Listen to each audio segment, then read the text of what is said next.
Welcome to రాజనీతి. Telugu Desam party senior నేత ఆర్థిక మంత్రి పయ్యావుల కేశవ్ మంచి సబ్జెక్టు వాగ్దాటి ఉన్న నాయకుడు. ఆయన మాటలు కరెక్ట్గా కొలిచినట్టుగా ప్రత్యర్థికి సూటిగా తగిలేట్టుగా ఉంటాయి. తెలుగుదేశం పార్టీ వ్యవస్థాపకులు ఎన్టీ రామారావు గారిని మించిన ఆరేటరీ స్కిల్స్ ఉన్న నాయకులు తెలుగు రాజకీయాల్లో దాదాపుగా లేరనే చెప్పాలి. ఎవరిని ఉంటే ఒకరిద్దరు ఉంటారేమో. కానీ ఆ తెలుగుదేశం పార్టీలో ప్రజలను ఆకట్టుకునే విధంగా ప్రసంగాలు చేసే నాయకులు చాలా తక్కువ మంది ఉన్నారు. ఇప్పుడున్న ఈ తరం నాయకుల్లో పయ్యావుల కేశవ్కి ఆరేటరీ స్కిల్స్ బాగా ఉన్నాయి. ఆయన ఏదైనా ఒక విషయం మీద మాట్లాడితే అది ప్రజలను ఆకట్టుకునే విధంగా ఉంటుంది. అందులో సబ్జెక్ట్ కూడా ఉంటుంది. సబ్జెక్ట్తో చీల్చి చెండాడతాడు. తను 5 సార్లు ఎమ్మెల్యేకి గెలిస్తే 3 సార్లు ప్రతిపక్షంలో ఉండటం మూలంగా అసెంబ్లీలో అధికార పక్షాన్ని ఇబ్బంది పెట్టడంలో ముందుండేవారు. అలాగే అసెంబ్లీ వ్యవహారాల మీద మంచి పట్టు సాధించారు. కీలకమైన అంశాలు చర్చకు వచ్చినప్పుడు పయ్యావుల కేశవ్ సభలో తప్పనిసరిగా ఉండాలి అన్న పరిస్థితి ఉంది. బడ్జెట్ సమావేశాల్లో నిన్న అసెంబ్లీలో ఇవాళ కౌన్సిల్లో కేశవ్ విశ్వరూపం చూపించారని చెప్పాలి. నిన్న బడ్జెట్ మీద అసెంబ్లీలో జరిగిన చర్చకు సమాధానం ఇస్తూ వైఎస్ఆర్ కాంగ్రెస్ పార్టీ మీద రెచ్చిపోయారు ఆయన. జగన్మోహన్ రెడ్డి నాయకత్వంలో గత 5 ఏళ్ళు నయా నాజీల తరహాలో విధ్వంసం చేశారు రాష్ట్రంలో. గోబెల్స్ తరహా ప్రచారానికి సొంత మీడియాని సోషల్ మీడియాని వాడుకుంటున్నారని వైసీపీ మీద రెచ్చిపోయారు. చంద్రబాబు హయాంలో భూములు కేటాయిస్తే ఆ భూముల్లో కియా కంపెనీ వచ్చింది, HCl, Ashok Leyland, TCS, Cognizant, Google లాంటి ప్రతిష్టాత్మకమైన కంపెనీలు వచ్చినాయి. అదే వైఎస్ రాజశేఖర రెడ్డి భూములు కేటాయిస్తే ఒక్క కంపెనీ రాకపోగా ఆ భూములు న్యాయ వివాదాల్లో చిక్కున్నాయని విమర్శించారు. జగన్మోహన్ రెడ్డి రాయలసీమ ప్రాజెక్టులకు విలన్లాగా వ్యవహరించారన్నారు. రాయలసీమ ఎత్తిపోతల పథకాన్ని నిర్మించటం లేదు అని జగన్మోహన్ రెడ్డి అప్పట్లో జగన్ ప్రభుత్వం కేంద్రానికి స్పష్టంగా తెలిపిన డాక్యుమెంట్లని సభ ముందు ఉంచారు. దానికి వైసీపీ ఆన్సర్ చేయాలి. ఎందుకంటే ఈ మధ్యకాలంలో వైఎస్ఆర్ కాంగ్రెస్ పార్టీ నాయకులందరూ కలిసి రాయలసీమలో ఒక ధర్నా పెట్టారు పోతిరెడ్డిపాడు దగ్గర. రాయలసీమ ఎత్తిపోతలను చంద్రబాబు నాయుడే అడ్డుకున్నాడు, చంద్రబాబు నాయుడే ఆపేశాడు, రాయలసీమ పేక నులిమేడు చంద్రబాబు నాయుడు అని చెప్పి వీళ్ళంతా కూడా ధర్నా చేశారు అక్కడ. కానీ నేను అసెంబ్లీలో వీళ్ళ బండారం బయటపెట్టాడు కేశవ్.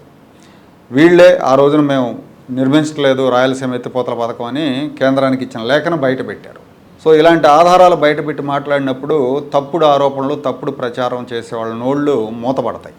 జగన్మోహన్ రెడ్డి తన సొంత నియోజకవర్గం పులివెందుల్లో పట్టించుకొని సమస్యలను సైతం మేమే పట్టించుకొని పరిష్కరిస్తున్నామని కేశవ్ అన్నారు. కూటమి హయాంలో రాష్ట్ర రాబడి గనుల శాఖలో 33% పెరిగింది, ఎక్సైజ్ శాఖలో 24% పెరిగింది, ఓవరాల్గా రాష్ట్ర రాబడి పెరిగింది అని కేశవ్ చెప్పారు. వైఎస్ఆర్ కాంగ్రెస్ పార్టీ రాష్ట్రానికి హానికరం, వైసీపీ నెవర్ అగైన్, కూటమి వన్స్ అగైన్ అని అన్నారు. సాధారణంగా బడ్జెట్ మీద జరిగే చర్చల్లో ఆర్థిక మంత్రి సమాధానం ఇచ్చిన తర్వాత ముఖ్యమంత్రి కూడా మాట్లాడతారు. నిన్న కేశవ్ మాట్లాడిన తర్వాత ముఖ్యమంత్రి చంద్రబాబు ఆయన ప్రసంగాన్ని మెచ్చుకున్నారు. మెచ్చుకోవడంతో పాటు కేశవ్ అన్ని విషయాలు మాట్లాడిన తర్వాత ఇంకా తాను మాట్లాడాల్సిన అవసరం లేదన్నారు. ముఖ్యమంత్రి గారు మాట్లాడలేదు. సో అంత బాగా కేశవ్ అసెంబ్లీలో బడ్జెట్ మీద జరిగిన చర్చకు సమాధానం ఇచ్చారు. ఇక కౌన్సిల్ గత 3-4 రోజులుగా వాయిదా పడుతుంది. ఈ తిరుమల లడ్డు వ్యవహారం మీద, ఈ వివాదం మీద వైసీపీ సభ్యులు గొడవ చేయటం, సభ వాయిదా పడటం జరుగుతూ ఉంది. వైసీపీ అధికార పక్షం మీద అటాక్ చేస్తూ ఉంది. హెరిటేజ్కు, ఇందాపూర్ డైరీకి సంబంధం అంటగట్టి బొత్స నాయకత్వంలో వైసీపీ సభ్యులు గొడవ చేస్తున్న ఫలితంగా మండలి పదే వాయిదా పడుతూ ఉంది. ఈ నేపథ్యంలోనే ఇవాళ వైసీపీ సభ్యులు శ్రీ వెంకటేశ్వర స్వామి ఫోటోలు పట్టుకొని సభలోకి ప్రవేశించారు. చెప్పులు వేసుకొని, బూట్లు వేసుకొని, స్వామివారి ఫోటోలు పట్టుకొని సభలో గోవిందా గోవిందా అంటూ సభలోకి ఎంటర్ అయ్యారు. కూటమి సభ్యులు వైసీపీ సభ్యుల తీరును గ్రహించారు. శ్రీవారి ఫోటోలతో సభకు రావటం ఆయన పట్ల అపచారం చేసినట్టు అవుతుంది, హిందువుల మనోభావాలు దెబ్బతీశారని బీజేపీ సభ్యుడు సోము వీర్రాజు గారు, అలాగే మంత్రి కందుల దుర్గేష్ గారు విమర్శించారు. ఈ సందర్భంగా సభలో మంత్రి పయ్యావుల కేశవ్ వైసీపీ సభ్యుల మీద విరుచుకుపడ్డారు. దేవుడంటే భయం, భక్తి లేకుండా నాయకుడు చెప్పినట్టు చేస్తూ వెంకటేశ్వర స్వామి ఫోటోలను సభలో ప్రదర్శించి బల్లలపై పడేయటాన్ని తప్పుపట్టారు. ఇలాంటి చర్యలతో దేవుణ్ణి రాజకీయాల్లోకి లాగుతున్నారని ఆగ్రహం వ్యక్తం చేశారు. శాసనమండలి చైర్మన్ ఇలాంటి వాటిని అనుమతించకూడదన్నారు.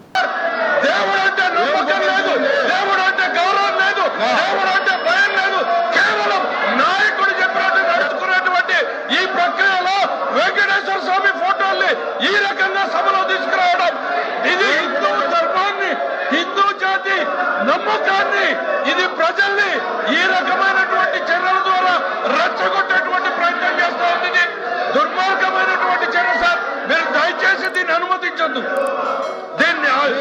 నిర్దాక్షిణ్యంగా ఇట్ ఈస్ యువర్ రెస్పాన్సిబిలిటీ. ఈ అంశం మీద కేశవ్ మాట్లాడుతుండగానే చైర్మన్ సభను వాయిదా వేశారు.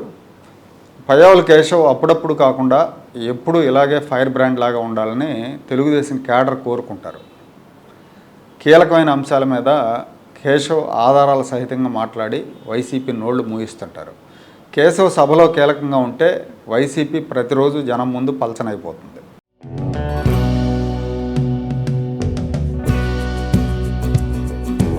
Like, share and subscribe to Rajaniti channel.